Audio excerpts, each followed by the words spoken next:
Soy Pedro Leal, de Mater Spei, y todo lo que vais a ver a continuación procede de un amor intenso al Papa y a la Iglesia, en un esfuerzo por proporcionar datos y testimonios que puedan servir para llegar a conocer lo que realmente sucedió en Garabandal.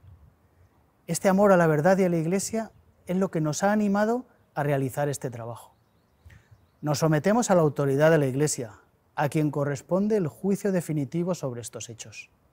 Espero que os ayude a uniros más al Señor y a nuestra Madre. Muchas gracias. Sometimes the most important events in history are the ones that get ignored and silenced, as if you could somehow bottle up the outpour of a tremendous waterfall. Why is that? We argue that what took place in the 1960s in Saint Sebastian of Garabandal is one of the most important events in human history. But not only that, this event, this message is important for you. In Garabandal, our Blessed Mother came from heaven with a call to conversion for all her children. Less and less importance is being given to the Holy Eucharist. You must make more sacrifices. You are now in the last warnings. She even mentioned a warning, a miracle, and a possible chastisement.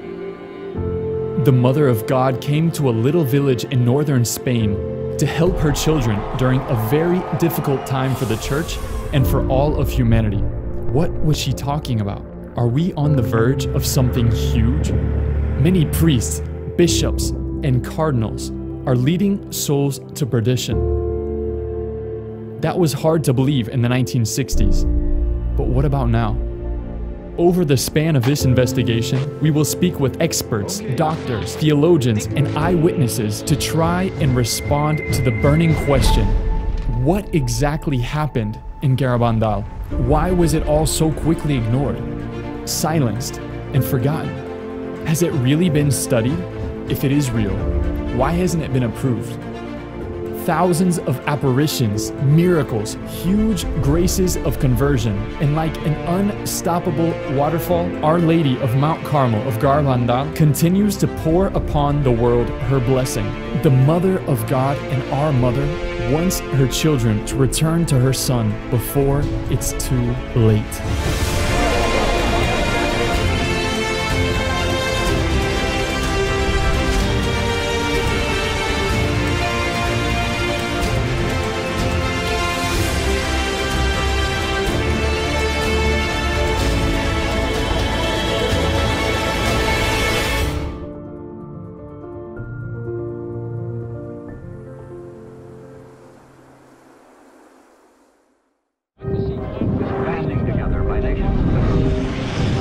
Soy el padre José Luis Saavedra, soy doctor en Teología por la especialidad de Historia en la Universidad de Navarra. Bueno, soy Jorge Fernández Díaz, soy ingeniero industrial, inspector de trabajo, pero toda mi vida, durante 40 años hasta ahora, ininterrumpidos, pues he estado en la vida pública. Yo me llamo Ángel María Rojas. Entré hace más de 62 años en la Compañía de Jesús. Me ordené de sacerdote hace un poco más de 50 años. Soy Javier Paredes, catedrático de Historia Contemporánea de la Universidad Estatal, y entonces comprenderás que yo las apariciones de Garabandal las vea también con mentalidad histórica. En cada lugar de apariciones, el mensaje que Dios permite dar a la Virgen o que da Dios mismo a través de ella viene a ayudar a la Iglesia de una manera concreta en su tiempo y la sociedad y la historia real en la que está viviendo. Lourdes era una lucha contra el racionalismo. La Virgen le pidió a Bernadette beber barro y comer hierba. La gente estaba escandalizada cuando vio eso y hoy 5 o 6 millones de personas visitan Lourdes cada año. Fátima, la lucha contra el comunismo, el daño que iba a hacer una ideología que se convirtió en un totalitarismo que acabó con millones de personas. En Garabandal, el mensaje es todavía más fuerte. Bueno, creo que el momento en el que la Virgen viene aquí, a San Sebastián de Garabandal, es un momento, desde mi punto de vista, muy especial. Entonces, bueno, la historia de la Iglesia, claramente. Garabandal coincidió en sus años con los mismos años del Concilio Vaticano II. Garabandal empezó en el 61, terminó en el 65, el concilio empezó un poquito después y terminó el mismo año. El Concilio Vaticano II, años 62, 65, y la Virgen, mientras tanto, está aquí apareciéndose y diciendo unos mensajes. Uno entiende ahora, pues, con mucha más profundidad, el porqué de en ese momento histórico. Durante el siglo XIX triunfa una idea que venía arrastrándose desde siglos, concretamente desde la ruptura de la cristiandad desde Lutero, que era la introducción del concepto de autonomía del hombre. El hombre es un ser autónomo que se puede dar a sí mismo sus propias leyes.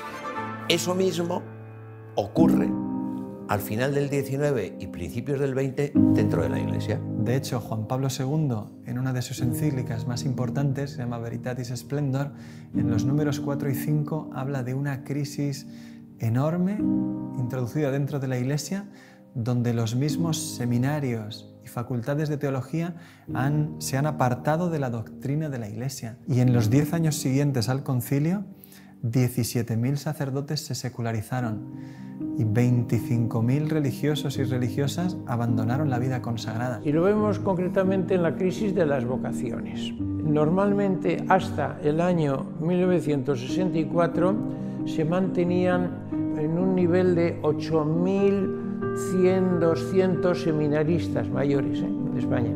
El año 1964 baja al número de 1.000 y se mantiene en 1.000 algo. O sea, la crisis en torno a los años siguientes al concilio fue increíble, increíble. En el año 62, exactamente cuando empieza el Concilio Vaticano II, se produce la crisis de los misiles entre Estados Unidos y la Unión Soviética, con ocasión de la colocación de aquellos misiles que había instalado la Unión Soviética en la Cuba de Fidel Castro. Eso es octubre del 62.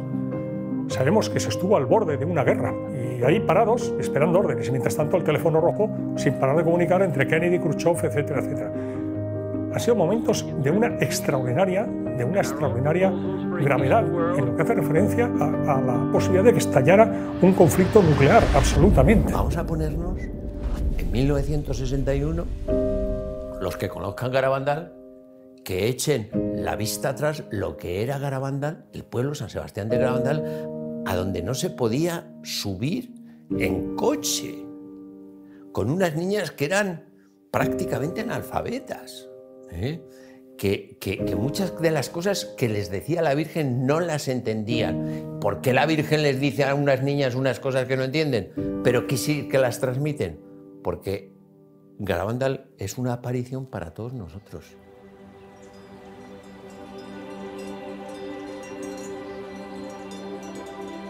Pues yo soy David Toribio Cosío, nací el año 1935 en San Sebastián de Garabandal y allí viví casi toda mi vida. Yo soy Celina, nací en San Sebastián de Garabandal y tengo 83 años, o sea que nací el 23 de octubre del 35. Yo soy Maximina González, hermana de la madre de Conchita, tía de Conchita y madrina. Soy José Román Serrano Martínez. En su día estuve en Garabandal en el año 61, era veinteañero.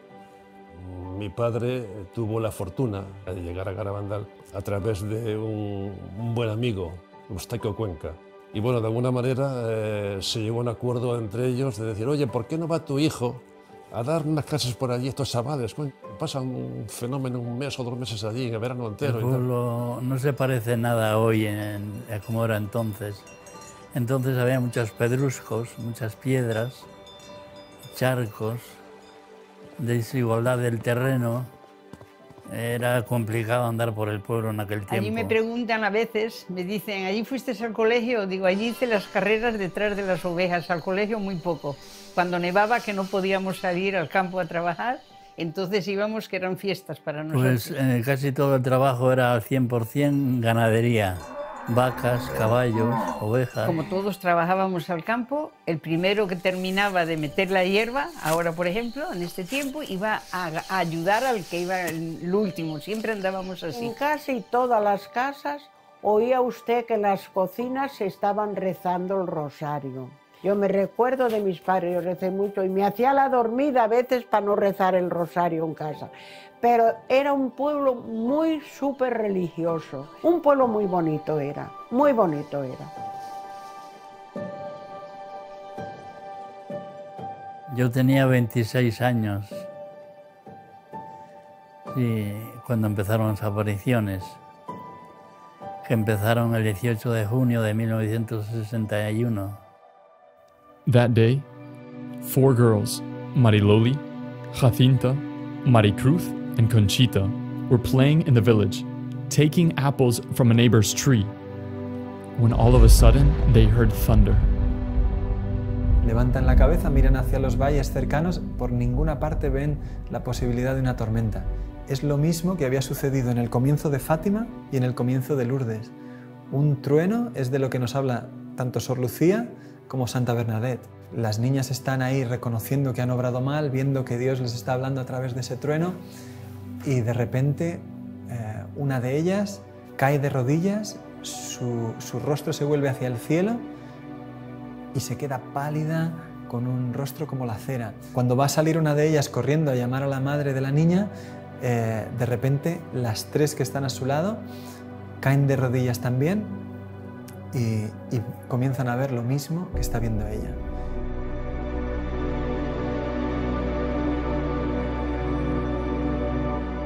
Es un ángel y sin decirles nada les llena como de asombro. De hecho, cuando salen del éxtasis, desconcertadas y como en silencio, deciden ir corriendo a la iglesia. Cuando van bajando, una niña les dice: ¿pero dónde venís así? Ya responden: es que hemos visto al ángel. Ellas se van corriendo y llaman a la maestra. Queda tan asombrada la maestra que les dice: vamos a ver 2 o 3 días si esto continúa. O sea, ella se ve que confía en sus alumnas, que sabe que son chicas normales y que lo que les ha sucedido puede pasar. The next day, the parish priest, Father Valentin, spoke with them separately, without finding any differences in their testimonies. That afternoon, they went back to the calleja on their own. They prayed the rosary, but nothing happened, and they went home without having had any vision. Esa noche, cuando se van a acostar, las 4, cada una en su casa, escucha una voz que les dice: no os preocupéis, que me volveréis a ver.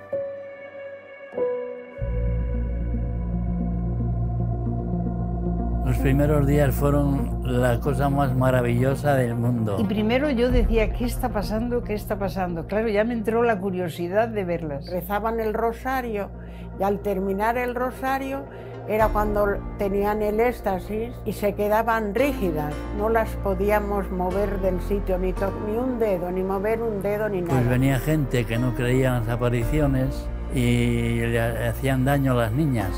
Las pinchaban, les metían unos focos por los ojos, porque no pestañearon nunca. Las niñas nunca pestañearon, siempre miraban al cielo con los ojos abiertos.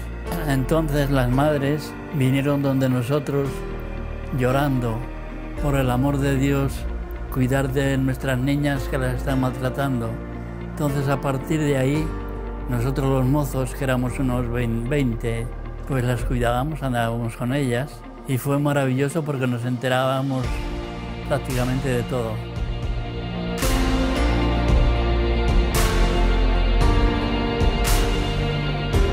Pues el 4º o 5º día ya está el párroco tomando nota de lo que sucede y dice que hay 600 personas viendo los éxtasis y los domingos hasta 3000. Y es una aldea a la que hay que subir por un camino que es 1 hora andando y bien empinada la cuesta porque no se puede subir en coche. No había baños, no había apenas luz eléctrica, no había asfalto y se llena de gente aquello. El mero hecho de que haya tanta gente allí ya te está diciendo de qué es lo que estaban viendo. On July 1st, the angel announced a very special visit that would take place the following day. That day, July 2nd, 1961, the Blessed Virgin Mary would appear to them as Our Lady of Mount Carmel.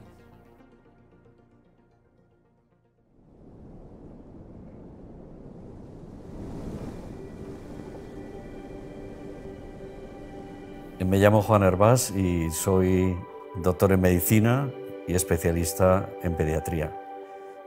Me licencié en medicina en la Facultad de Medicina de Valencia, en España, y posteriormente hice estudios de posgrado en Estados Unidos. En 2 lugares he estado, en Einstein, en Nueva York, y en Harvard, en Boston. Verdaderamente Garabandal para mí constituye un hito dentro de las apariciones marianas, desde el punto de vista profesional médico. La cantidad de médicos que aparecieron en Garabandal y estudiaron a las niñas, pues es que fueron muchísimos. Pero antes quizá empezaríamos diciendo algo sobre los protagonistas. Los protagonistas de Garabandal son 4 niñas de 11 y 12 años que vivían en esta zona aislada del norte de España, en la zona montañosa, y que por ese aislamiento tenían una edad que probablemente era inferior, quizá tuvieran 8 o 9 años de edad psicológica. Tuvieron, se dice que entre 2.000 y 3.000 apariciones, acompañadas con éxtasis muy prolongados, de incluso 6 y 7 horas de duración. Todo esto, unido a fenómenos extraordinarios visibles, hizo que vinieran muchísimos médicos y también, ya digo, pues teólogos. Por eso, en el cuadro que se llama La Calleja, pusieron maderas por arriba y por abajo para que no entraran a tocarlas. Intentaron moverlas muchos. Yo personalmente intenté elevarlas, cogerlas, las asilas y levantarlas estando en éxtasis, y bueno, imposible. Salían de la iglesia en éxtasis y tenían que subir a la calleja, debajo de los pinos. Entonces los mozos teníamos que ir uno por un lado, otro por otro, y unos delante y otros detrás.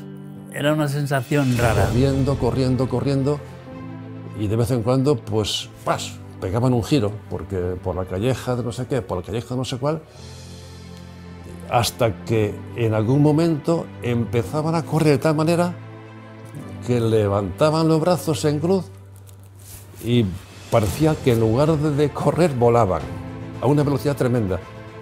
Nosotros no éramos capaces de seguirlas. O sea, a esa velocidad había momentos en que de vez en cuando ¡pas!, pegaban un frenazo en seco. Y nosotros, en lugar de frenar, lo que hacíamos era salir todos disparados porque no podíamos frenar en seco. Y luego, con los brazos en cruz, cogían carrería otra vez hacia atrás, a la misma velocidad que corrían y volaban hacia adelante. Y luego eso se trasladó ya, y en lugar de hacerlo en el pueblo nada más, corrían monte arriba.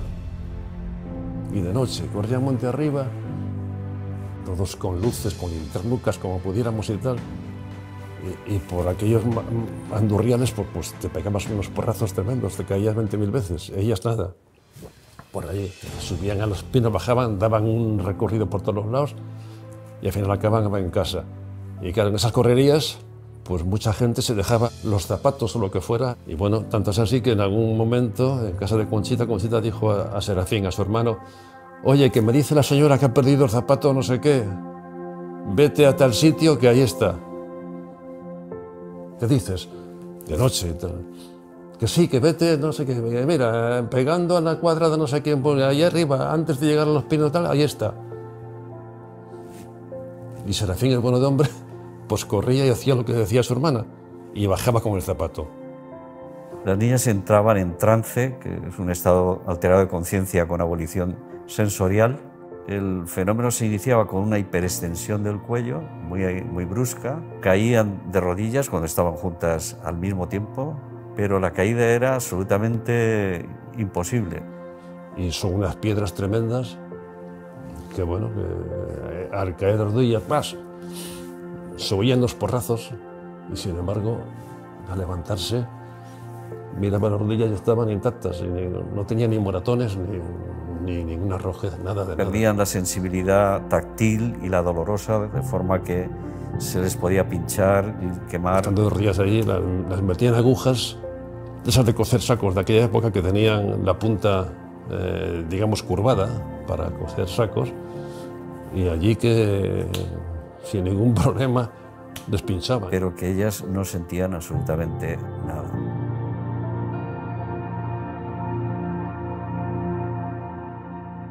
apareció por allí Máximo Frösler, ingeniero alemán, vivía en Santander, y por las circunstancias que fuera oyó hablar de Garabandal, y este hombre nos decía: yo soy protestante, teóricamente no creo en la Virgen, pero bueno, yo no entiendo lo que está pasando allí.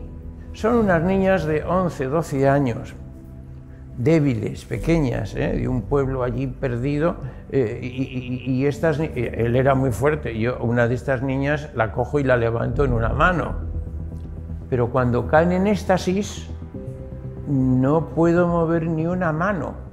Niñas que además se les veía relajadas, se movían tranquilamente y entre ellas se movía una a otra, así normal, pero yo, si intento mover una mano, no puedo.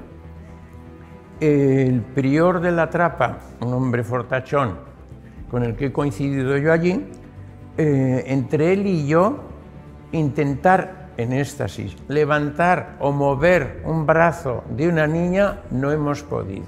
Entre él y yo no es que no podemos levantar, sino no movemos un músculo. Pero además notamos que la niña no hace esfuerzo, está relajada. No lo entiendo. Por ejemplo, un señor de Madrid, un muchacho de Madrid, un joven, no, de Barcelona, pues se arrimó a Simón, el padre de Jacinta, y le dice: Simón, yo no creo en estas apariciones. Bueno, yo no creo en estas apariciones ni creo nada. Ando muy mal espiritualmente. Y le dice Simón a este joven: mire usted, la niña de la izquierda es mi niña. Yo le doy permiso para que vaya usted allá y la toque, la levante o haga lo que quiera. Yo soy su padre y le doy permiso. Fue este mozo de donde Jacinta, se pone a levantarla y no pudo. Y volvió y le dice: Simón, no he podido levantarla. Eso me parecía a mí, dice él. Termina la aparición y le dice Simón a Jacinta: Jacinta, este señor te quiso levantar cuando estabas hablando con la Virgen. ¿Quieres ponerte de rodillas para que te levante ahora? Se pone la niña de rodillas, lo al mozo y la levantó. Ahora creo en Garabandal, ahora creo en Dios. Ay, gracias a Dios. Ahora creo en todo. No, es que es impresionante. Es que sería incontable decir todo lo que ha sucedido en Garabandal desde estos primeros días. Es absolutamente desconcertante. Levitaciones, devoluciones de esos objetos religiosos besados. La niña tenía a lo mejor 100, 200 objetos, cuenta Pepe Díez, que se les hacía como una bola todo delante de lo que ella tenía, de medallas, rosarios, y cogía de uno en uno como fácilmente y lo devolvía a la persona que fuera sin preocuparse. Una señora le dio las medallas, la suya, la de su marido, la de su hijo y la de su nuera. La Virgen besa cada una de estas medallas y la niña no le devuelve a la señora las 4. Sin haberlos visto, le pone a cada uno la suya y sin equivocarse a las 4 medallas que la señora le había dado. Claro, la señora dice: ¿yo qué más necesito ver? Si es que llorando allí delante de todo el mundo, diciendo: es que es imposible que haya acertado las 4 medallas a cada uno la suya, sin saber ni quiénes somos, ni de dónde venimos, ni de quién es cada una, y sin mirar las medallas. La Virgen como se manifestaba dejando ver algo, claro, que atraía cada vez a más gente. Quienes volvían a casa y contaban esto hacían que viniese cada vez gente de más lejos. Soy Román Martínez del Cerro García de Blanes. Conocí Garabandal fundamentalmente a través de 2 jesuitas, Lorenzo Lacabe y el padre Ramón María Andreu. Tenía entonces 15 años. Mi padre era catedrático en el mismo instituto, con un pequeño 600 que teníamos, nos vinimos a ver a Garabandal. Dejamos el coche en Cosío, era imposible subir desde Cosío a Garabandal porque era una pista forestal llena de barro y imposible, pero encontramos un Land Rover que nos subió a Garabandal. Entonces la primera que yo viví directamente, a mí me gusta sobre todo hablar personalmente de lo que yo he vivido. Me han contado, sé mucho, leído, pero yo lo que de verdad viví es lo que más me gusta transmitir porque lo hago de primera mano. Mariloli tenía aviso por la tarde, por la noche, y nos fuimos a la taberna o tienda que tenía su padre. Nos sentamos allí, tenía la escalera a mano derecha entrando, después una barra y no había sitio, habíamos 10 o 12 personas, y yo me senté en un saco en una esquina de esa tienda esperando esos avisos que la Mariloli podía tener. pasaban las horas y yo estaba, después del viaje además estaba reventado, me quedé dormido, mi padre se quedó dormido y todos estuvimos. Y más o menos sobre las 3 de la madrugada, de pronto yo me despierto, ruido, ya. Salimos todos corriendo y pasó la barra en la parte del fondo y Mary Lori se había caído en éxtasis en la cocina. Se había oído, fue impresionante el ruido de las rodillas en el suelo. Eso fue impresionante. Salimos todos a verlo. Yo tenía 15 años, yo iba más de curiosidad que otra cosa. A mí me pasó que cuando yo vi a la niña se transfiguraba. O sea, la niña se embellecía, pero una cosa increíble. La niña era una niña normal y corriente y de pronto era otra. Más bien pálida, con una sonrisa y con una cosa fuera de lo natural. Y a mí eso me impresionó tanto que me empecé a temblar y no era capaz de controlarme y lo pasé fatal. Pero fatal porque yo no sabía si me iba a caer o qué me pasaba. Nadie se me hacía caso porque todo el mundo estaba pendiente de la niña y yo era el que menos pintaba allí. Y en ese momento yo pues me dirigí a la Virgen y le pedí por favor que me quitara aquel temblor. Me lo quitó y desde ese momento empecé a disfrutar. Perdón. Eso me pasó. Bueno, desde ese momento empecé a disfrutar de lo que era la presencia de la Virgen en una presa. Entonces, hay veces que me preguntan, ¿cuándo de verdad pensó que la Virgen estaba presente allí? Desde ese momento. Hay dos momentos del Evangelio que a mí me recuerdan mucho aquello. La transfiguración en el Monte Tabor, la sensación de que Virgen está aquí, la sentimos todos. Y la otra, la alegría de, por ejemplo, la visita de la Virgen a su prima Santa Isabel. Esa alegría y ese bienestar fueron en todas las apariciones. Y sobre todo desde ese momento. Sadly, these events were not well received by all. They were strongly resisted by many intellectuals.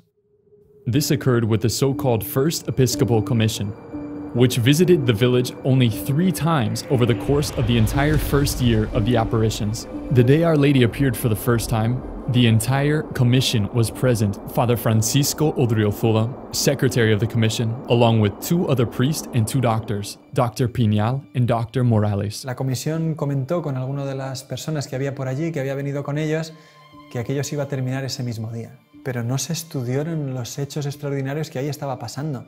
De hecho, el doctor Morales nunca más subió a la aldea. Él mismo lo cuenta en una conferencia que dio años después. Solo estuve en la aldea en una ocasión. Y sin embargo, de mis informes negativos vino la condena para Garabandal. La comisión, de hecho, no volvió a subir hasta finales de julio y subió por la noche para intentar llevarse a las niñas a escondidas y que todo aquello se terminase. Las familias se negaron, excepto la de Conchita.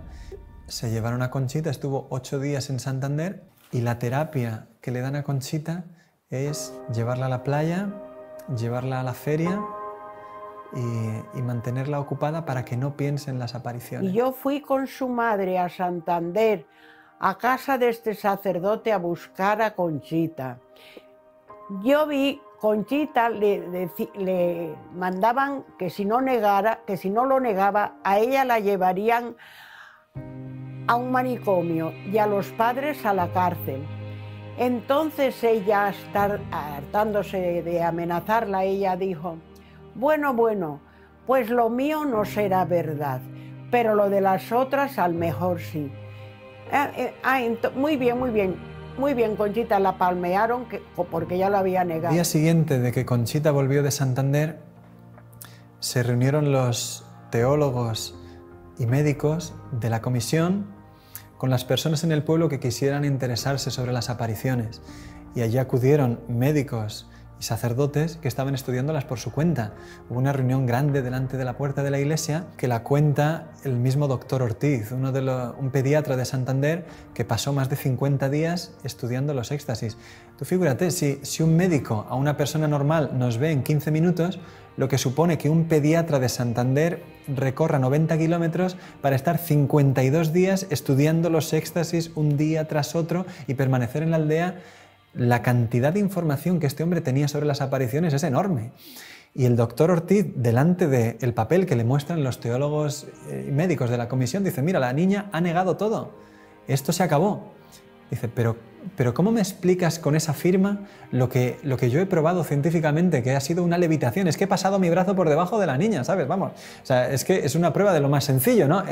Explícame eso, ¿cómo lo ha hecho? No, eso ha sido epilepsia. Dice, bueno, pues pega unos botes bastante poderosos la niña, ¿no?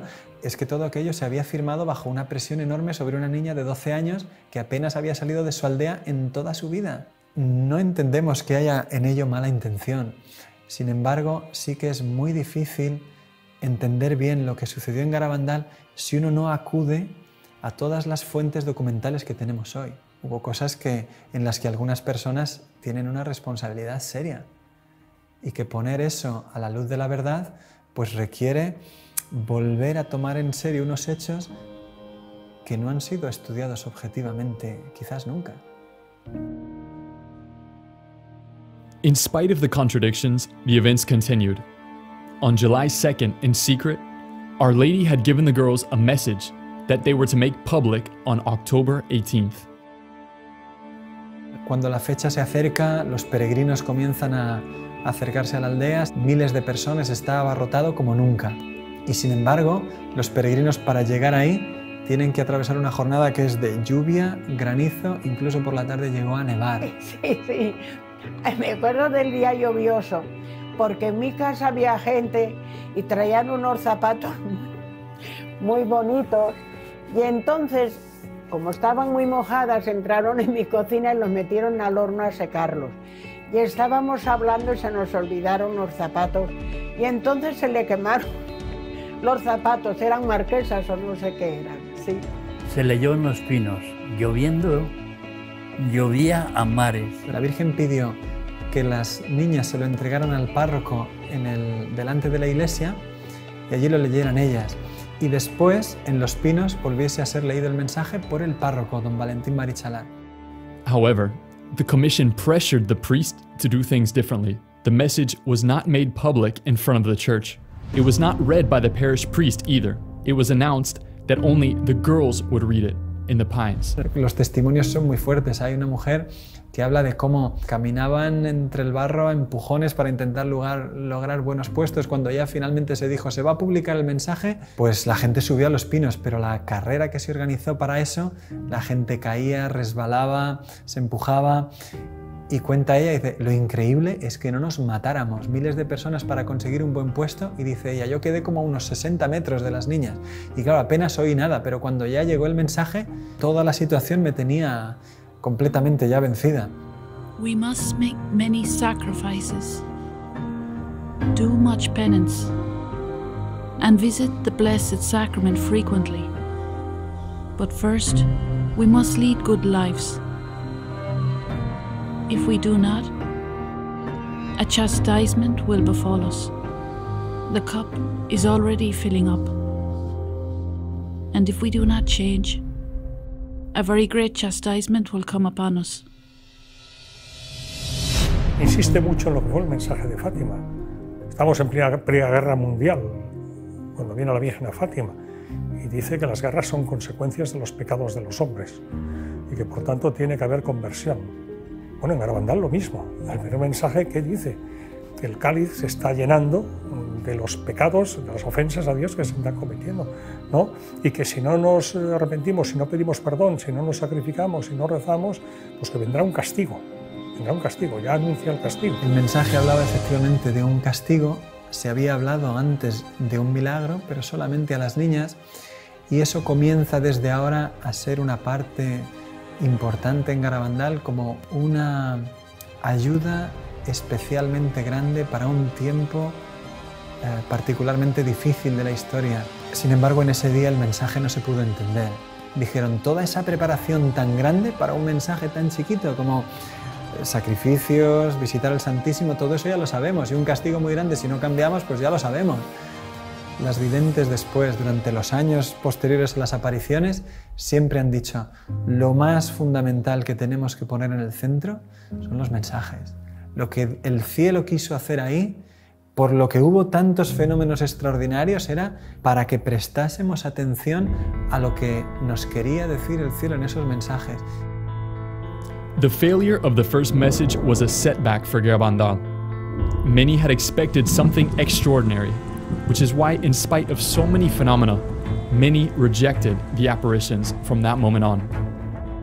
Pero las niñas, con toda esta situación de desencuentro respecto a las apariciones, empiezan a insistir cada vez más a la Virgen que les tenía que dar un milagro. Haz un milagro, que sea, aunque sea pequeño, como que volemos o que se haga de noche en pleno día, lo que sea, pero que la gente crea, que sepan que tú estás aquí. La Virgen siempre solía callar, no les respondía, incluso se ponía a veces triste y les decía, ya creerán. Pero un día el ángel les dijo, Dios va a hacer un milagro a través de ti y de mí. El 18 de julio, la Eucaristía, cuando recibas la comunión, que él le traía muchas veces de manera mística, espiritual, ese día será visible para todos los que estén en la aldea. Ella creía que se veía siempre, vaya, y le llamaban el milagruco. Y ya cuando dijeron que iba a ser el 18 de julio, creo que era, pues toda la gente que estaba allí por la mañana ya estaba, el pueblo creo que estaba abarrotado, creo porque yo casi no lo veía. Entre unas 8 o 10.000 personas, creo que cuenta la policía, que había en la aldea ese día. Aquello fue pasando el día, coincidió que había baile, estaba tirando hasta cohetes, ya no se sabía si por el baile la Virgen vendría o no, y un poco la desesperación de todos de que no se producía el milagro que todos queríamos ver. Pero venía una prima mía, ¡ay, qué gordísima va a ser! ¡Ay, Dios mío, va a pasar algo muy gordo! Porque aquí se siente la gente engañada, porque dice que no hay derecho, porque... Y le digo yo, Angelina, a ver, mira, ven, mira la cara de Conchita. Mira qué cara tiene Conchita.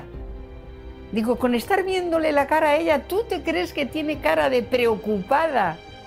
De que ha metido una mentira tan gorda y eso, yo nada más que hacía estar allí y ver a Conchita. Y ya, pues bueno, ¿qué le vamos a hacer? Dios quiere esto, pues con resignación nos fuimos ya para dormir a nuestra casa. Y en el momento que estábamos en la calle, oímos un revuelo enorme. Y entonces ya los que estaban más cerca empezaron, ya están éxtasis, que están éxtasis. Y claro, y nada más casi estar en éxtasis sale. Y se da la vuelta, yo ya me la perdí entonces porque resulta que la gente se abalanzó detrás de ella y yo digo que pisamos a gente. Cogí una linterna potente, yo estaba pegado a ella prácticamente y enchufándole con la linterna, prácticamente metida la linterna en la boca.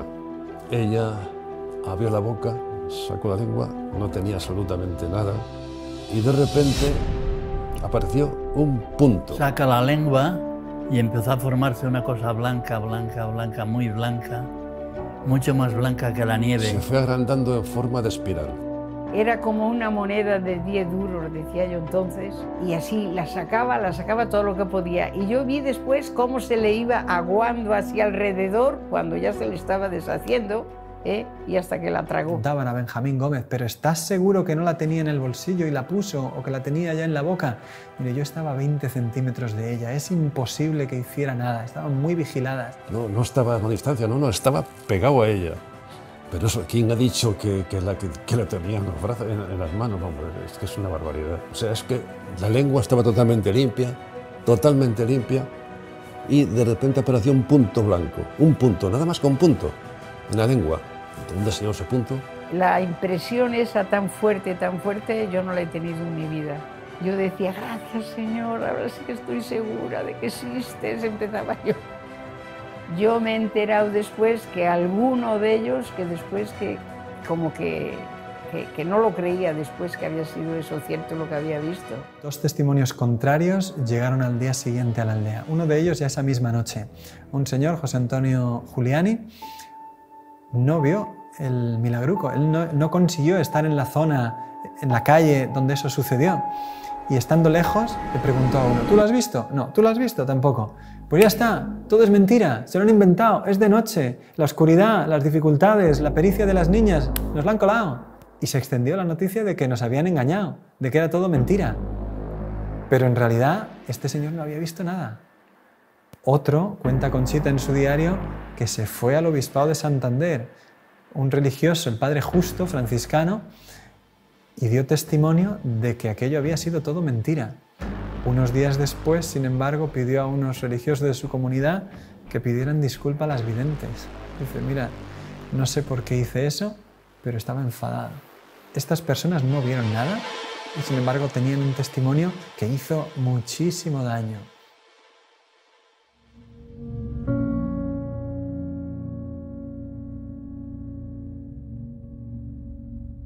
A partir del mes de septiembre de 1962 comienzan a hablar ya con claridad de un aviso, de un milagro y de un castigo. El aviso, según Garabandal, será un fenómeno mundial, una gracia de Dios para cada uno de nosotros. Yo creo que es una manifestación de la misericordia de Dios. Si uno se pone a pensar, el mejor favor que Dios nos puede hacer en este mundo es ver el estado de nuestra alma y a dónde iríamos, ¿no es cierto?, si nos muriésemos. La gracia del aviso será como si se detuviese el tiempo y todo el mundo pudiese ver su alma por un instante tal cual la ve Dios. Todo el bien que hemos hecho, todo el bien que hemos dejado de hacer y todo el mal que hemos hecho.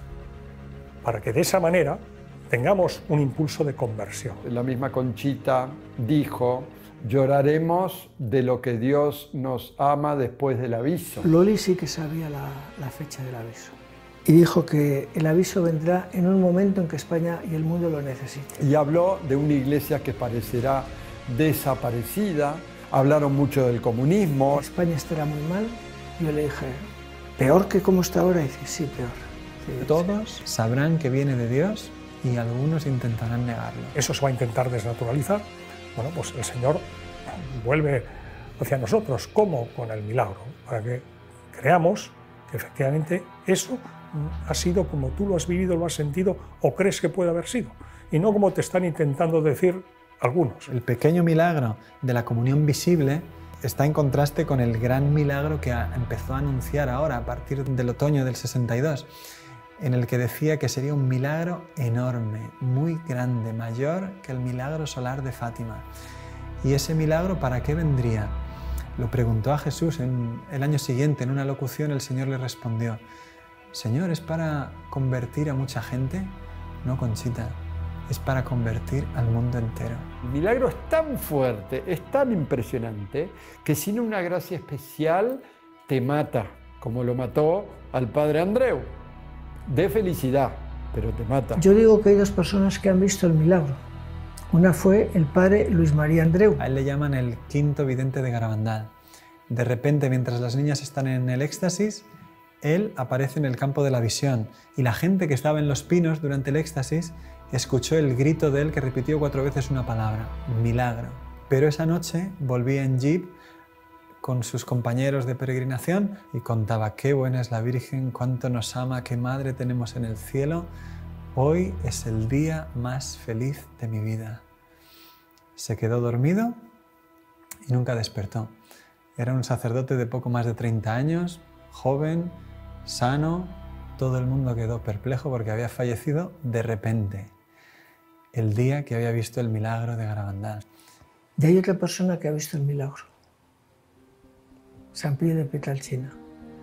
Y el padre Pellegrino, que la había aceptado poco antes de morir, dice, yo he sido el último hijo espiritual aceptado por el padre Pío en vida.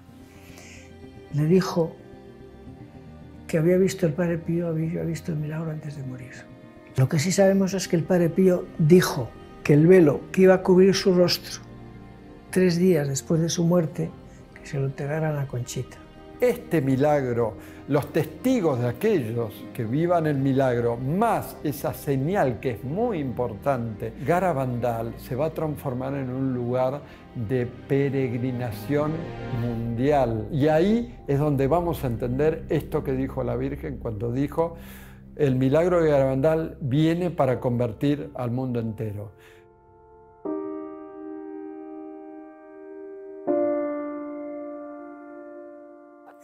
Y la Virgen, lo que está diciendo en Garabandal, como en Fátima, en todas partes, convertíos, convertíos, convertíos, oración, oración, oración, sacrificio.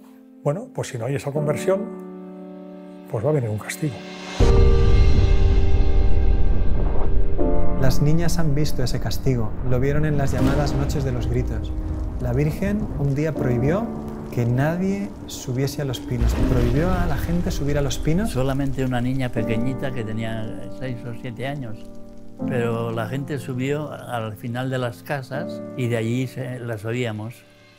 Y unos gritos, ¡ay, Virgen Santísima! ¡Ay, Madre! A los niños no, a los niños no. Yo esa noche pensé que era el fin del mundo, lo tenía totalmente creído. Entonces, porque ellas gritaban y decían que no venga, llévanos junto a ti. Hablaban mucho de la confesión, que se confiesen todos primero, que no venga, que se confiesen todos primero. El miedo que tenían las niñas allá arriba, viendo todo lo que vieron, se transmitía a nosotros. Con oírlas aquella noche, solamente con oírlas. Todo apunta que fue la revelación del castigo y de las circunstancias en las que tendría lugar el aviso, que parece que es una situación de gran persecución para la Iglesia y de grandes dificultades para el mundo. Las niñas le preguntaron, ¿y cómo se llamará eso? Y la Virgen dijo que se llamaría comunismo.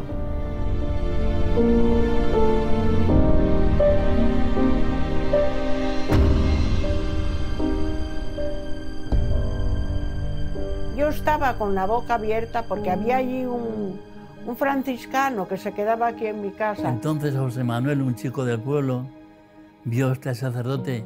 ¡Padre, padre, rece, rece, que estamos perdidos! Rezaba, cuando rezaba aquel padre, las niñas callaban. Venía una paz inmensa y percibías esa paz. Pero el padre se cansaba de rezar y volvían otra vez. Callaba la boca, porque él también quería oír y quería hablar con la gente, quería enterarse de cosas y dejaba de rezar. Y era la víspera del Corpus. Y el día del Corpus fue un día precioso. Unas confesiones, unas comuniones, una procesión del Corpus con el Santísimo. A mí me da pena que mucha gente, cuando hablan de Garabandal enseguida, piensan, ¿y el aviso y milagro castigo? ¿Por qué no nos fijamos en todo lo demás? Porque si hacemos caso a la Virgen en todo lo demás, no habrá castigo, que es un tema que dijo, quizás haya un castigo si la humanidad no se convierte. Pero la Virgen vino a decir mucho más y el mensaje de Garabandal abarca mucho más. Es como si al estudiar el Evangelio nos quedáramos y aquellos días, cuando vengan aquellos días, nos quedamos en esa frase. ¿Y cuándo serán esos días? ¿Y qué serán esos días? Pero hombre, léete el Evangelio entero, vive el Evangelio. Y no te preocupes de esos días que probablemente te habrás muerto tú antes. Vive como pide la Iglesia, que es como pide Garabandal. La gente se preocupa mucho del aviso, el castigo, el milagro, y no se preocupa del mensaje.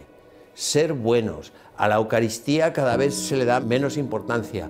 Contemplar la pasión de Jesucristo. Eso es lo importante de Garabandal. The apparitions began to come to an end.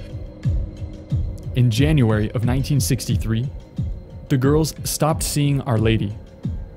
Only Conchita would see her again, although she'd have to wait until nearly 2 years later. On December 8th, 1964, Our Lady announced that she had a new message for the world. Todo el mundo tiene en la cabeza la crisis de las apariciones con el primer mensaje en 1961. Entonces, ahora, cuando todo está más dividido, de repente se anuncia otro mensaje y lo anuncia una vidente sola. Sin embargo, se va acercando la fecha y mira, todo el mundo esperaba algo. Tanto es así que llega a la aldea más gente que nunca. Hay crónicas de los periódicos que son impresionantes de esos días. Un periodista de Barcelona, Juan Poch Soler, que escribe: subimos el 17 por la noche. Cuando llegué a la aldea vi gente durmiendo bajo los dinteles de las puertas, en los pajares. Me puse a escribir para enviar algo al periódico y a mi lado había 2 inglesas durmiendo sobre sus codos. El pueblo estaba a reventar de gente. Había 12.000, 15.000 personas, no se sabe cuánta gente había ese día en la aldea. Cuando fue pasando la tarde, no llegaba, el éxtasis no llegaba, y en un momento la niña avisó a la gente que el éxtasis sería en el cuadro.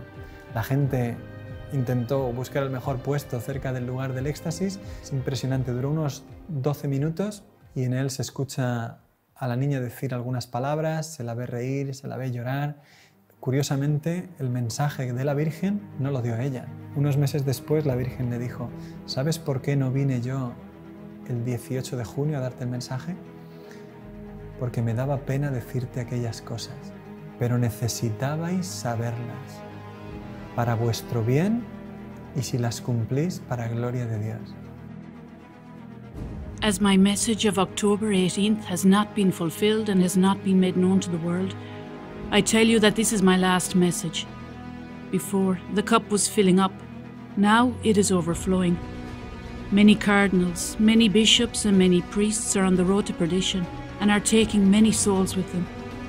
Less and less importance has been given to the Eucharist. You should turn the wrath of God away from yourselves by your efforts. If you ask for his forgiveness with sincere hearts, he will forgive you. I, your mother, through the intercession of St. Michael the Archangel, ask you to amend your lives. You are now receiving the last warnings. I love you very much and do not want your condemnation. Pray to us with sincerity and we will grant your requests. You should make more sacrifices. Meditate on the Passion of Jesus.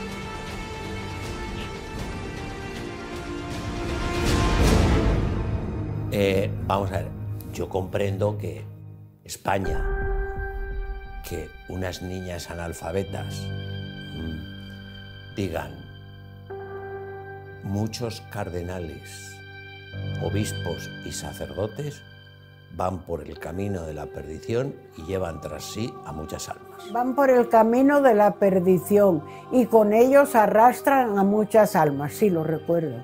Obispos, que no dijo cardenales, porque era la palabra muy dura. En público, por no decir, porque es una palabra muy dura. Sacerdotes, obispos y cardenales van por el camino de la perdición y con ellos arrastran a muchas almas. Sí, lo vi. Nos pareció muy fuerte. Y también las niñas lloraron muchísimo, no querían decirlo. Y las madres no querían decirlo. Ay, Dios mío, pero ¿cómo vamos a decir esto? Si los curas son santos, ay, Dios mío, ay. Pero la Virgen les obligó a decirlo. Ten en cuenta que estamos hablando del año 61, 62, 65. La guerra española terminó en el 39. En la guerra española murieron miles de sacerdotes por defender su fe, sacerdotes y obispos. Entonces, a la altura que uno tenía un sacerdote, era de un santo que no podía uno dudar lo más mínimo, ni nadie dudaba de la santidad del sacerdote. Ahí se ve muy bien también la autenticidad de las apariciones. Si la Virgen no les hubiera empujado, no lo habrían dicho nunca las niñas ni sus madres por todo el oro del mundo. La Virgen les mandó, sí, es necesario que lo digáis. Desgraciadamente, con el paso del tiempo y en la actualidad, hemos podido comprobar con dolor que era cierto que muchos cardenales, que muchos obispos, que muchos sacerdotes fueran por el camino de la perdición. Los ejemplos son muy dolorosos. Y que si se hubiera hecho caso a la advertencia de la Virgen que se iba por el camino de la perdición, pues algunos hubieran cambiado el camino y ahora no estaríamos donde estamos. 40 años después de las apariciones, en una entrevista, Monseñor del Val dijo: el mensaje de las apariciones es correcto, interesantísimo, importante y bueno. Lo que no puedo entender es que dijera que muchos sacerdotes, obispos y cardenales van por el camino de la perdición. Pero en la actualidad hemos visto y hemos conocido lo que sucedió desde los años 60 de una manera que nos ha desconcertado a todos. Los escándalos que han sucedido dentro de la Iglesia, la Virgen los estaba anunciando ya en Garabandal para que nosotros pudiéramos estar preparados, vivirlos de otra manera y no perder la fe en medio de una Iglesia que estaba viviendo mal. La Virgen había dicho, no habéis dado a conocer y no habéis vivido el mensaje. La Eucaristía. Garabandal es una aparición especialmente eucarística.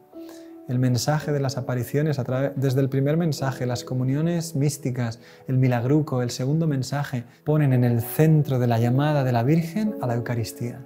La Virgen no le está diciendo a 4 niñas en Garabandal, a la Eucaristía cada vez se le da menos importancia, sino nos está diciendo a cada uno de nosotros, oye tú, ¿qué importancia le estás dando a la Eucaristía?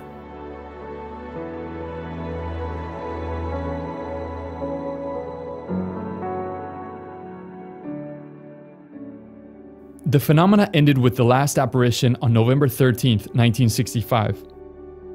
After that, the girls left the village. Conchita went to Burgos, where she was received by Father Manuel Guerra and Mother Nieves García.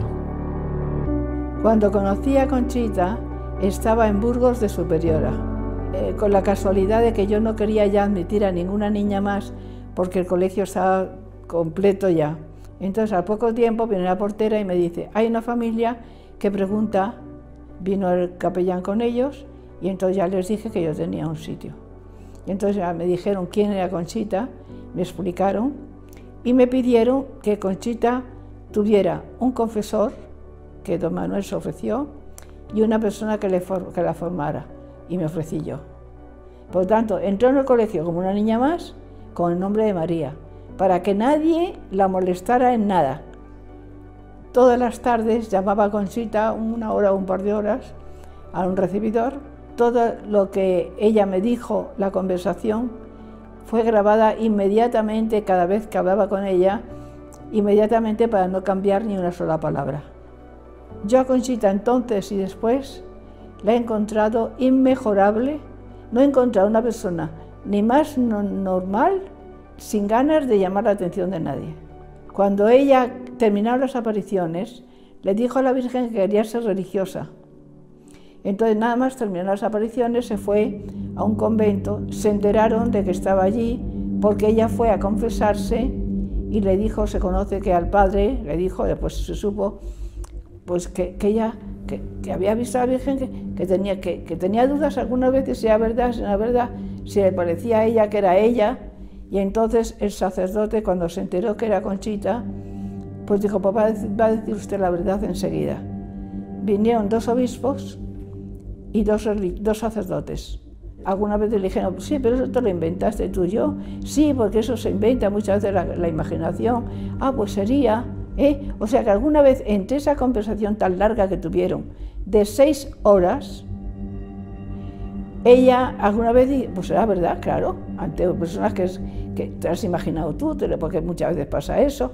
Bien, entonces se marcharon con esa idea y entonces yo llamé al sacerdote que estuvo con ella, contrario, en Garabandal. Le llamé a Burgos, una vez que Conchita se marchó, y le dije, quería hablar con usted porque usted ha negado siempre las apariciones de Garabandal, concretamente en este caso que fue al convento y la tuvo usted 6 horas preguntándole. Y dice, no, 6 horas no, 5. Entonces le dije, bueno, pues muy bien, pues creo que está usted confundido porque esto no se puede hacer con una niña después de confesar y de esta manera. Cuando estos señores se marcharon de esa conversación que la pudo dejar aturdida, entonces ella tuvo una locución. En la locución del Señor, interiormente, le dijo, no quiero que estés aquí, quiero que estés fuera. Y Conchita, ¿es que no me quieres, Señor? Y el Señor le dice, pero yo quiero que tú estés afuera, como diciendo, como mejor me puedes servir y como debes es fuera. Up to this point, the story is very well known. What follows reveals what happened after the apparitions and why Garabandal has come up against so much resistance to being approved.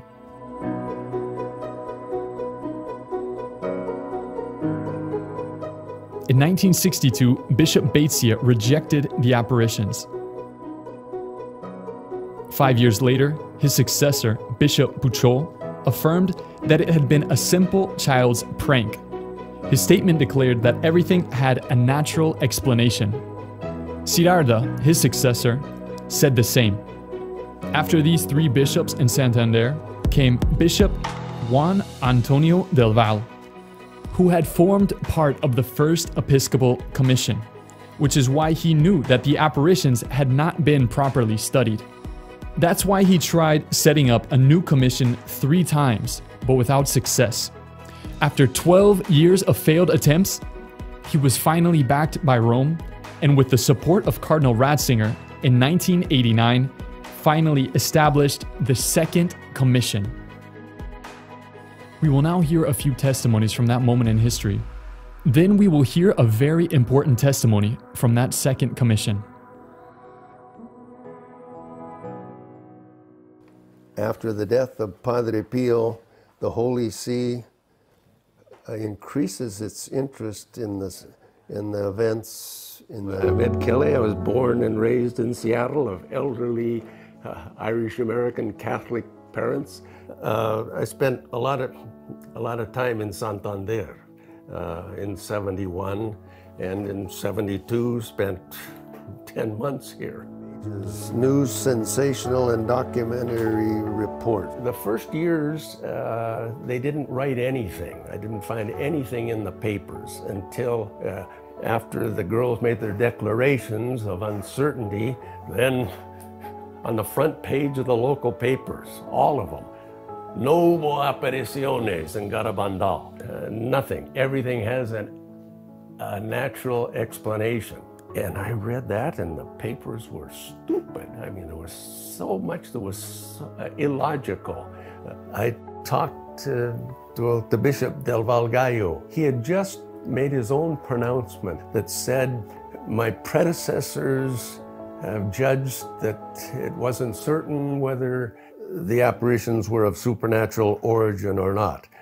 I'm in communion with those bishops. I had written for him the statements of the evaluation from all of the previous official notes. I just had the part that gave the bishop's evaluation of what happened. And he looked them over and he says, this one, the second note of Bishop Betzia in 1965, this is the best statement on Garabandal and the one that conveys my opinion on it. And that was the note that had the statement of orthodoxy, that everything is in compliance with the traditional teaching of the Church, the real presence of the Blessed Sacrament, devotion to the Blessed Sacrament that is, and the Blessed Mother that's well known. Maternelle Afiner, que es un sacerdote de lengua francesa que en Garabandal estuvo desde el principio estudiando las apariciones, fue entrevistado por la comisión. A él le impresionó mucho que le entrevistaron en un restaurante durante una comida, y le impresionó más todavía que cada vez que él daba una respuesta se escribía de la manera más contraria a las apariciones posible. Le preguntaban, ¿y está usted seguro de eso? Bueno, de eso no estoy seguro. Ponga que duda sobre eso. Él entendía que todo se estaba haciendo de manera contraria a lo que él quería decir. Y cuando terminó la entrevista le impresionó todavía mucho más, porque le dijeron firme, y él dijo, yo no firmo eso. Y tranquilamente, delante de él, pusieron con letras mayúsculas su nombre y su apellido. Y años después, unos amigos alemanes suyos visitaron el obispado para consultar cómo estaba el caso de las apariciones y les contaron que Maternelle Afiner había hecho un testimonio en contra de las apariciones y que estaba en el obispado firmado por él. Claro, él mismo cuenta y dice, ¿cómo se llama esto en derecho canónico? Que cojan tu testimonio, se lo inventen, lo firmen y lo presenten como prueba en el caso de un discernimiento. Claro, en derecho canónico esto se llama falsedad, porque una prueba que es nula implica que un juicio tiene que ser restituido in integrum, dice el derecho. O sea, tiene que ser, cuando las pruebas son falsas, el juicio tiene que volver a realizarse, tiene que volverse a estudiar. Y eso es lo que veían una y otra vez las personas que estudiaban objetivamente las apariciones. Se encontraban con que una y otra vez todo se interpretaba de la manera más negativa posible y que cada vez que intentaba moverse algo a favor de las apariciones se volvía a tomar una distancia infinita.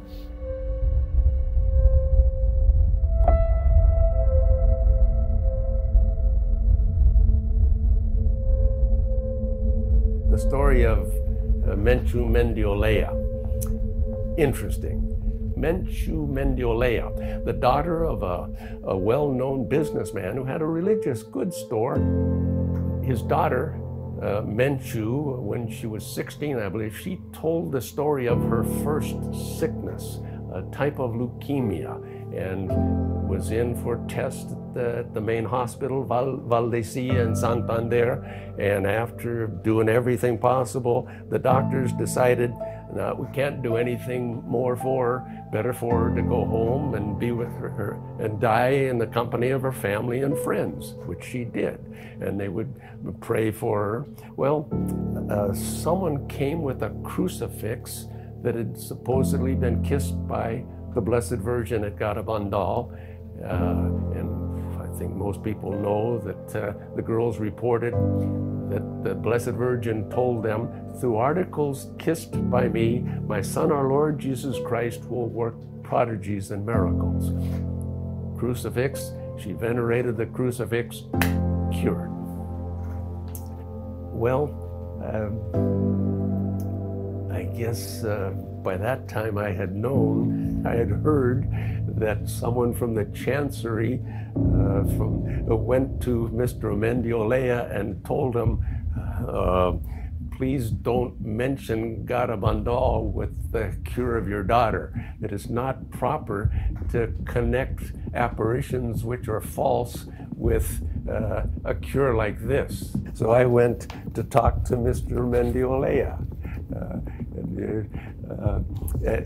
And we talked. I says, is it true that someone came from the diocese to tell you not to mention it? Yes. Well. Desde la misma comisión que estudiaba las apariciones, no solo no se estudia la curación de Menchu, sino que incluso se silencia el hecho de la misma curación y se requiere a la familia que no hablen de ello en ninguna parte.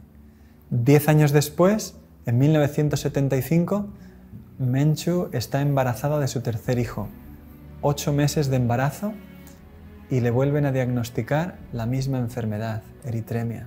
Su marido, el doctor Ángel Álvarez, es médico en el hospital de Valdecilla, donde ella había estado hospitalizada la primera vez. Y allí, durante un mes, hacen todo tipo de pruebas. Siendo el médico allí, consigue que todo el equipo de hematología estudie a su mujer, incluido el jefe de servicio. Todo el mundo se pone a trabajar sobre ella y al final el doctor Zubizarreta, el jefe de servicio, le dice al doctor Álvarez, al marido, mira, si tu mujer se cura es un milagro, no va a poder salir adelante. El 7 de diciembre, el marido de Menchu dice, mira, mi mujer quedó curada en Garabandal y como nosotros no hablamos de las apariciones, como ha vuelto a suceder lo mismo. Coge el coche y se va con su cuñado a Los Pinos. Está nevando, sube, reza el rosario allí. Su cuñado no sabe lo que están haciendo. Dice, mira, Menchu ya no tiene solución, acéptalo. Bajan y cuando vuelve al coche le dice, Menchu está curada, estoy seguro. Vuelven al hospital y le pide al doctor Zubizarreta que vuelva a hacer un estudio. Menchu tenía 500 plaquetas y encuentra en el estudio que había más de 20.000. En los días siguientes resulta que Menchu estaba de nuevo curada. Menchu es un caso único. 2 veces acuden a la Virgen de Garabandal y 2 veces queda curada la enferma.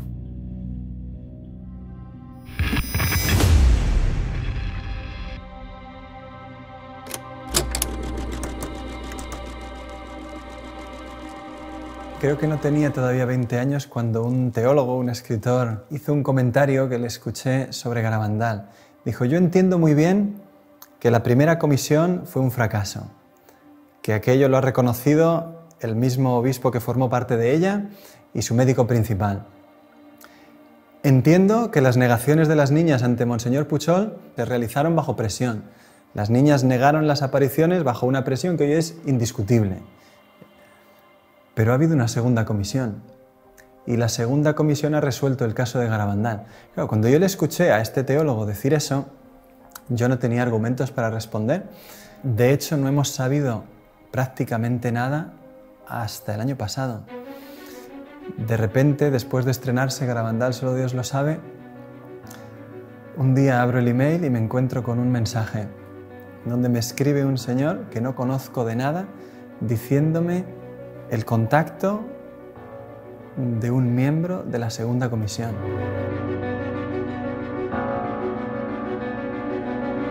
Me llamo Javier Vildósola, estudié la carrera de Ciencias Políticas y Sociología en la Universidad Complutense de Madrid. Después hice un doctorado en Antropología Social y hace 30 años pues a mí me invitaron a participar en un estudio, trabajo de campo, en San Sebastián de Garabandal. Ni siquiera había oído hablar de ello. Y concretamente fue un antiguo profesor mío de la propia facultad, que se llamaba don Jesús María Vázquez, era padre dominico, y bueno, pues nos mandaron para allí. Ahora no me explicaron para qué íbamos exactamente. Lo cual me resultaba bastante inconcebible y verosímil desde el momento en que uno de los aspectos que se enseñan en métodos y técnicas de investigación es la delimitación del campo de estudio. Resulta que aquí no había nada de nada. Vais a ir aquí. ¿A qué? A pasar un cuestionario. Nunca entendí eso. Nunca lo entendí a no ser que pensara mal, en el sentido de que yo tenía dudas sobre la intencionalidad de dichos cuestionarios que nunca, jamás, en todos sus contenidos, se refirieron a los acontecimientos acaecidos allí y, en cambio, se preocupaban muchísimo de en fin, si había habido especulación económica, desarrollo urbanístico, etcétera, etcétera. Cuando llegué no sabía nada. Por la noche no dormía, me dedicaba a leer a toda velocidad, porque quería saber, pero bueno, ¿aquí qué ha pasado? ¿Qué es lo que ha ocurrido aquí? Y realmente es cuando empecé a ver que aquello no era muy normal, o sea, aquello se salía de lo corriente. De los 5 o 6 solamente hubo otro señor, como yo, que era un profesor de psicología evolutiva de la Universidad de Valladolid, Fernando Lara, un señor de psicología infantil. Aquí no están las videntes, y sobre todo no están las videntes cuando tenían la edad en que tuvieron las visiones. Si añadimos además que este señor era declaradamente, porque él mismo me lo dijo, era ateo, yo todavía entendía menos. Alguien me gustaría que me lo explicase, porque sigo sin entenderlo al cabo de 30 años. ¿Qué fue la primera comisión? La primera comisión no ha existido jamás. Luego, la segunda comisión, que es a la que se supone que yo pertenezco, tampoco existió jamás. A nosotros no se nos dijo, esto es una comisión. Se nos dijo que alguien del obispado, no se nos dijo quién exactamente, era quien había proporcionado el encargo, había dado el encargo y había proporcionado unos fondos para que fuéramos allí a pasar unos cuestionarios. Allí hubo varias personas que se supone que eran miembros de dicha comisión, que eso sí, 2 veces comieron muy bien en Carmona. Yo fui a una de ellas y decidí que ya a las siguientes no iba. Cuando Vildósola se encuentra en Madrid con que todos los miembros de la comisión, sin haber hecho un estudio serio de las apariciones, se ponen de acuerdo en decir que la conclusión es que todo es una especulación urbanística, él dimite. Él dice, esto no se sostiene desde un punto de vista científico, aquí no hemos estudiado las apariciones. ¿Cómo vamos a dar la conclusión de lo que han sido? Yo dije ya al final, digo, bueno, yo no estoy de acuerdo en nada de esto que estoy escuchando. Aquí hemos ido a otra cosa. Es cuando a mí se me dijo que yo no era experto en... Yo soy antropólogo y sí, los sistemas de creencias son de mi competencia por este tema, ¿no? Y entonces es cuando yo dije que iba a presentar, si se presentaba, unas conclusiones como aquellas, elaboradas por unas personas, de las cuales solamente uno, Fernando Lara, había estado presente todos aquellos días, y otras 3 o 4 personas habían ido a comer a Carmona en 2 ocasiones, y eso sí, un día subieron a pasar los cuestionarios, esas personas no estaban en condiciones de decir nada. Es que yo sigo sin entender a qué fuimos. Por eso digo que si no hubo primera comisión, porque aquella primera comisión no fue seria, es que no ha habido tampoco segunda comisión. Yo me quedaba diciendo, ¿pero qué estudio se ha hecho? ¿Qué es lo que sabemos de Garabandal? ¿Y cómo puede ser que un teólogo serio de hoy día te diga, Garabandal está estudiado porque ha habido una segunda comisión? Solamente sabiendo esto es cuando entiendes lo que Ratzinger dice cuando recibe el informe de 26 de abril de 1991. In fact, the Second Commission's report was studied in the congregation presided by Cardinal Ratzinger. The future Pope responded in 1992 with a letter that would prove decisive in the story of the apparitions. In it, he affirmed that Rome had carefully examined all the reports from the Commission, showing interest in the case. Secondly, Ratzinger affirmed that Rome had decided not to intervene, although it could have. Thus, for the time being, the case should remain open. Lastly, Ratzinger suggested that the bishop affirm non constat, which implies uncertainty. Rome did not find sufficient reason to make a definitive judgment.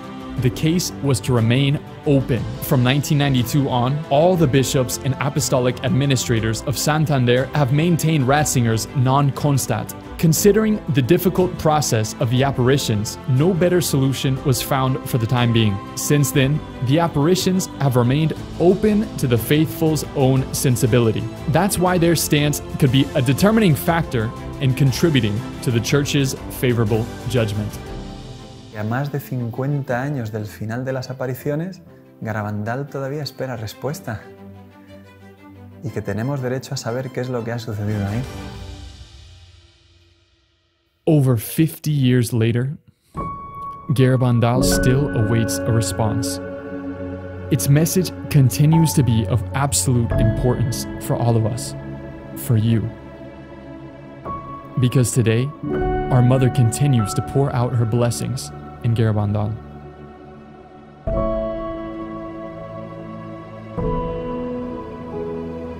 Además, la Virgen ha permanecido siempre fiel, actuando desde Garabandal con una fuerza increíble, como ella se ha comprometido con este lugar y con esta sociedad y esta iglesia que tenemos hoy y nuestras necesidades, que son de dar ese salto en la fe que muchos están teniendo la tentación de no dar. Yo creo en Garabandal, no tengo ninguna duda. En todo momento quiero respetar y voy a respetar, faltaría más, lo que determine la iglesia.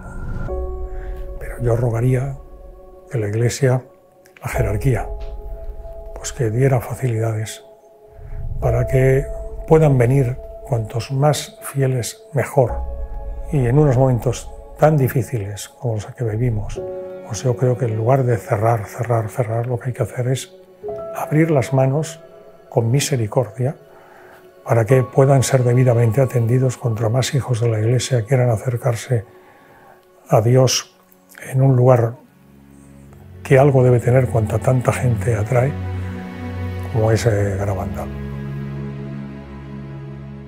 Y se compromete a través de milagros, curaciones y sanaciones interiores que siguen produciéndose hasta hoy. Es que sería incontable lo que hay que decir sobre las apariciones. Es que ha habido tanta gente que sigue llorando al escuchar el mensaje de Garabandal, tantos agradecimientos cuando se ha publicado Garabandal, solo Dios lo sabe, tanta gente que está esperando que Garabandal sea promovido como una ayuda increíble para la fe de tantos cristianos que lo único que quieren es creer en Dios y que nuestra Madre la Iglesia nos ayude a saltar hacia adelante en un mundo que no tiene fe y que nos necesita valiente. Yo quiero que el mundo se salve porque así lo percibimos en Garabandal, que la Virgen vino para que todos los seres humanos se salvaran. A las almas les falta sentir la maternidad divina en cada alma. Y eso es lo importante que se siente aquí en Garabandal.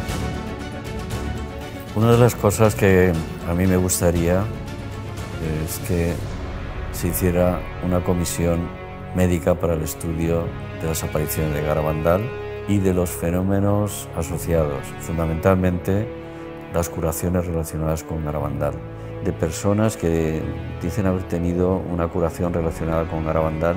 Creo que es una obligación para todos el volver a abrir el caso de Garabandal. So much happened there that it'll never be compiled in one area. So many people have experienced different things there, different graces, cures, conversions. Todos vamos hacia un encuentro personal con Jesús, todos vamos hacia una intervención de Dios en nuestra alma, particularmente con nombre y apellido cada uno, pero también en el mundo, para cambiar las cosas y el rumbo por donde están ahora, de la cual tú puedes tener mucha esperanza de que muchas cosas van a cambiar para bien. Garabandal no se ha cerrado, Garabandal no ha terminado, yo diría Garabandal está vivo. ¿Cuánto está queriendo hacer el cielo a través de que se deje conocer el mensaje de la Virgen hoy? Porque esas son historias de hoy. Y si nosotros le dejamos, pues el cielo se vuelca. Y te das cuenta de que el grifo de las gracias en Garabandal jamás se ha cerrado. Y que la Virgen es como una madre auténtica que está a nuestro lado, derramando sobre la tierra una catarata imparable de gracias porque nos ama. Garabandal hoy es una catarata imparable.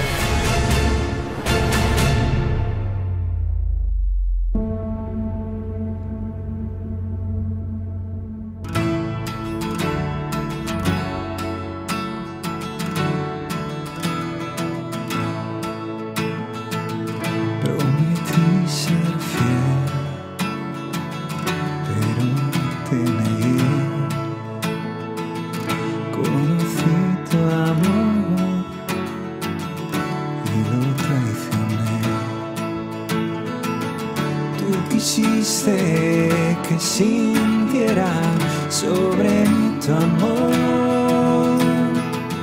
Cuando llegue a ti, llegaré a mi hogar. Y en la noche dudé y tuve miedo, me aparté de ti.